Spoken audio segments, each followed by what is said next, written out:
शरणं गच्छामि धम्मं शरणं गच्छामि संघं। तो 1954 में मैं चीन गया और 1955 में मैं वहाँ से वापस आया। उस दौरान वहाँ भूकंप आया था। एक बार जब हम लोग जंगल में रुके तो एक जगह पर जब अतीश दिवांकर आए थे तो लासा के पास वो रुके हुए थे, पर मैं वहाँ गया तो वहाँ पर बताया गया कि ये उनका आसन था और ये कहा गया कि यहाँ से उनको लासा ले जाया गया था। उस समय वहाँ के एक मंत्री थे, वो काफ़ी अच्छे व्यक्ति थे। तो वहाँ पर हम लोग आराम करने के लिए बैठे तो उन्होंने बताया कि तिब्बती योद्धा लोग यहाँ तक आए थे और यहाँ से चीन चले गए थे। ऐसा माना जाता है, तो ऐसा मान भी सकते हैं कि जो तिब्बती सेना रही है वो काफ़ी मजबूत रही। ऐसा इतिहास में देखने को मिलता है। कोरिया के राजा को जब ज़्यादा परेशानी हुई तो उस समय तिब्बत के राजा ने कोरिया में अपनी सेना को भेजा था। ऐसा इतिहास में देखने को मिलता है। तो ऐसा माना जाता है कि तिब्बत की सेना काफ़ी मजबूत रही। तो डुथम्पा इत्यादि के समय में जो आबादी थी वो लगभग 10 लाख के आसपास थे। फिर अभी तक देखा जाए तो 60 लाख के आसपास है। तो अब इतनी आबादी होने के कारण मौसम शायद ठीक ना हो, या फिर दूसरी बात है कि वहाँ पर सारे लोग भिक्षुक बनते हैं इसलिए शायद आबादी कम है, या तीसरी बात ये हो सकती है कि कोई चीनी गलती से मिले और उसने कहा। तो जहाँ तक तिब्बत की बात करें तो वहाँ पर एक नियम बना दिया गया कि 2 या 3 लड़कों के बीच में एक पत्नी होती थी। तो ऐसा नियम बना दिया गया था। तो मेरे एक जर्मनी के विद्वान ने कहा कि मैं इजराइल गया था तो मैंने देखा कि एक परिवार में एक महिला के 9 पति थे। मैंने ऐसा देखा। तो फिर मैंने कहा कि अब तिब्बती लोगों को भी ज़्यादा से ज़्यादा बच्चे पैदा करने चाहिए। मैंने ऐसा कहा। तो 10वीं शताब्दी के आसपास लगभग 10 लाख के आसपास आबादी थी। तो उससे पूर्व में आबादी ज़्यादा रही होगी क्योंकि युद्ध वगैरह होते रहते थे और लामा धर्म के समय में तिब्बत में बहुत सारी समस्याएं थीं। अधर्म इत्यादि फैला हुआ था। फिर धर्म नष्ट भी हुआ और सूत्र इत्यादि भी नष्ट हुए और फिर जो तिब्बती आपस में रहते थे वो भी बिछड़ गए और फिर बौद्ध धर्म का विस्तार हुआ। उन्होंने कमलशील इत्यादि को बुलाया और धर्म राजाओं की बात की जाए तो कई रहे और कमलशील ने ग्रंथों की रचना की और उस समय जो 3 भाग थे उन तीनों के वो राजा थे। उन्होंने धर्म के बारे में व्याख्या दी और धर्म प्रवचन दिया। और जो भिक्षुक लोग थे उन्होंने कहा कि मुझे ज़्यादा कुछ नहीं आता, मैं बहुचक्र के बारे में कुछ नहीं जानता और मैं इससे निकलना चाहता हूँ। तो इस प्रकार की बातें की गई। तो ये बड़ी बात है। हालांकि कहा तो ऐसा गया है कि मुझे ज़्यादा नहीं आता।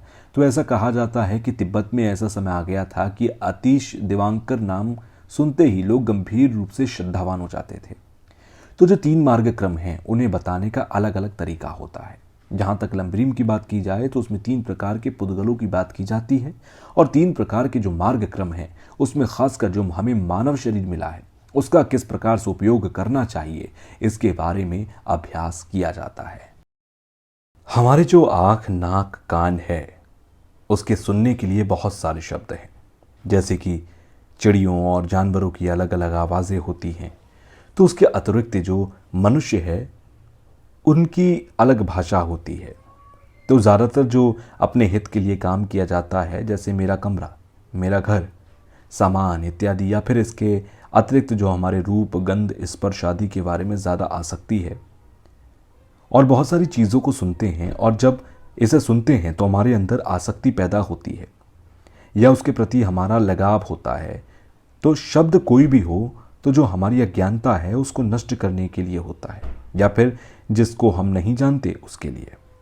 तो जहाँ तक हम बात करें तो हमारे चित्त को नष्ट करने के लिए होता है, उसको जानने के लिए होता है। तो इसे जानना चाहिए। और जो हमारे मन को दुखी करता है उसके बारे में परिचित होना चाहिए कि ये क्या चीज़ है जो हमारे मन को दुखी करता है। तो केवल परिचय ही नहीं होना चाहिए बल्कि उसको किस प्रकार से नष्ट किया जाए इस प्रकार की जानकारी भी होनी चाहिए। तो हम सभी चाहते हैं कि दुख की प्राप्ति ना हो, क्योंकि हम सब मनुष्य हैं। तो हम सब के अंदर थोड़ा ज्ञान है, बुद्धि है और इस दुनिया में मनुष्य होने के बाद शब्द हुए, शब्द के बाद अक्षर बने और लिखित रूप में आए। तो इसके अतिरिक्त बहुत सारी समस्याएं भी उत्पन्न हुई हैं। तो अगर बहुत ज़्यादा शब्द ना होते तो अभी के लिए और दूसरों के परहित के लिए और आने वाले जीवन के लिए हमें प्रयास करना चाहिए। और इसलिए भगवान बुद्ध के जो वचन हैं, जो शब्द हैं, वो हटकर हैं। भगवान बुद्ध के समय से भगवान बुद्ध ने यही कहा है कि जो भी आपका धर्म है उसे मानना चाहिए। ऐसा नहीं है कि आप केवल बौद्ध धर्म को ही माने, ऐसा बिल्कुल नहीं है। कुछ चीज़ें ऐसी होती हैं जो स्वतः से उत्पन्न होती हैं, उसे आप सिद्ध नहीं कर सकते हैं।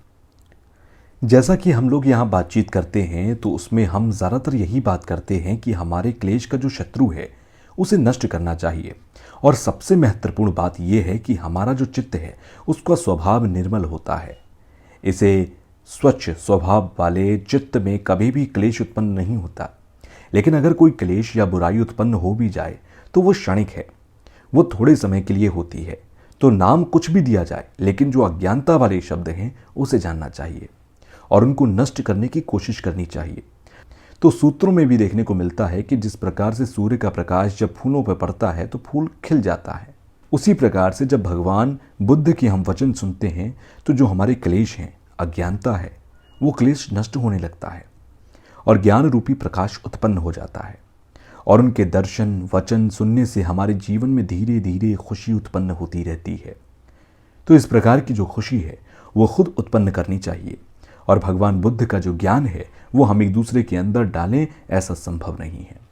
उनके जो दर्शन हैं वो हमें सुनने चाहिए। तो भगवान बुद्ध के कार्यों के कारण दुनिया में प्रकाश आया, लोगों के क्लेश नष्ट हुए। तो बहुत सारे ऐसे लोग हैं जिन्होंने उनके मार्ग पर चलते हुए भूमियों को प्राप्त किया और अभी तक लगभग 2600 वर्ष बीत जाने के बाद भी उनके दर्शनों को ध्यान देते हुए जो हमारे अंदर के क्लेश हैं उनको नष्ट करते हुए बहुत सारे लोग बुद्धत्व को प्राप्त हुए हैं। तो आज की 21वीं शताब्दी में अगर देखा जाए तो बाहरी जो वातावरण है या बाहरी चीज़ों में जो विकास हुआ है, आजकल ऐसा देखने को मिलता है कि उनके पास जो धन है वो बहुत है, लेकिन उनके मन अभी भी खुश नहीं है। और जब मन की परेशानी उत्पन्न होती है तो केवल श्रद्धा से ही संपन्न नहीं हो सकता।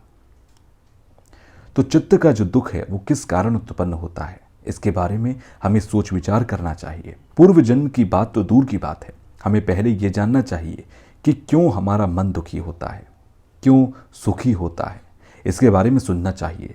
और आज के लोग भी इस बात के बारे में सोचते हैं। भगवान बुद्ध के जो दर्शन है वो काफ़ी महत्वपूर्ण है। और जिरिंगली पुच्छे ने भी ये कहा है, तो भगवान बुद्ध के लगभग 84,000 धर्म स्कंद हैं। तो ये जितने भी धर्म उपदेश हैं इन सभी का सार हमारे प्रतिसंपाद पर निर्भर होता है। प्रतिसंपाद का अर्थ यही होता है कि वो भी स्वयं से सिद्ध होता है, और प्रतिसंपाद का तो अर्थ ही यही है कि वो स्वयं से सिद्ध नहीं होता, वो किसी पर निर्भर होकर उत्पन्न होते हैं। बौद्ध दर्शन जहाँ जहाँ फैला है उन सभी देशों से लोग यहाँ आए। हम सभी लोगों को ध्यान देना चाहिए कि हम सब जो महायान देश के हैं वो पाली परंपरा को मानने वाले नहीं हैं।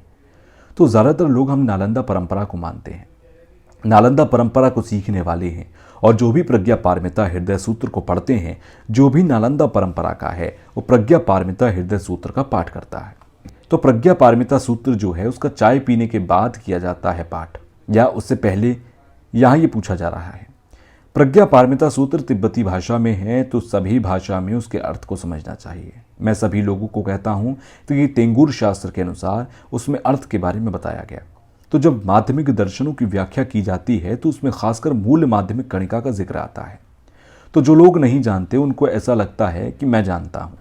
तो यहाँ पर कोरिया वियतनाम के लोग आए हुए हैं, तो जब मैं उन्हें प्रवचन देता हूँ तब उन्हें परिचय भी देता हूँ। एक बार एक विद्वान वहाँ पर पहुँचे, उन्होंने कहा कि सब लोग प्रज्ञा पारमिता का पाठ तो करते हैं,